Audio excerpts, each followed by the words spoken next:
A California wildfire that has killed 2 people and seared its way through cities, towns, and wilderness northwest of Los Angeles became the largest blaze ever officially recorded in California on Friday, authorities said. The Thomas Fire took only 2.5 weeks to burn its way into history books as unrelenting winds and parched weather turned everything in its path to tinder, including more than 700 homes. The fire in Ventura and Santa Barbara counties had scorched 273,400 acres, or about 427 square miles of coastal foothills and national forest, according to the California Department of Forestry and Fire Protection.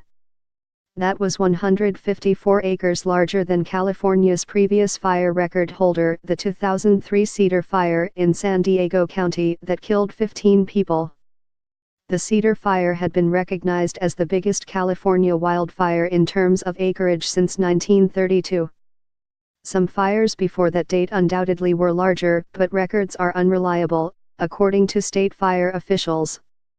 Residents piled into cars and fled on Saturday, turning downtown Santa Barbara into a ghost town as surging winds drove one of the biggest fires in California's history toward the city and the nearby wealthy enclave of Montecito. The mandatory evacuations around Montecito and neighboring Summerlin. Residents piled into cars and fled on Saturday, turning downtown Santa Barbara into a ghost town as surging winds drove one of the biggest fires in California's history toward the city and the nearby wealthy enclave of Montecito. The mandatory evacuations around Montecito and neighboring Summerlin. A firefighter and a civilian fleeing the flames died in the Thomas Fire as days of unrelentingly dry, gusty winds drove the flames. At times firefighters were forced to retreat to safe areas and simply wait for the flames to pass so they could attack them from the rear. Often erratic gusts combined with extremely low humidity, it dropped to just 1% on some days, pushed the blaze with virtually unprecedented speed, blackening more ground in weeks than other fires had consumed in a month or more. On Wednesday, as the fire continued to march north and west, Santa Barbara County Fire Capt. David Zanaboni was awed by the speed of its growth. Those other fires burned for weeks and weeks, and this fire is only a few weeks old, he said.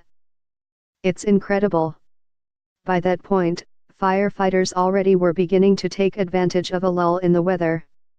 Several days of easing winds allowed crews to burn and bulldoze protective fire breaks in the foothills above threatened communities, including the celebrity enclave of Montecito.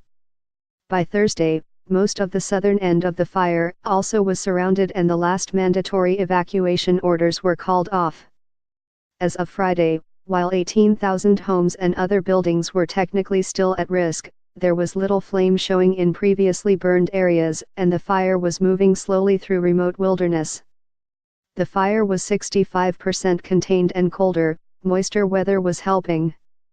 Although some 50 mph winds gusts were recorded, it produced no remarkable fire activity near Montecito or other areas, according to a state fire report.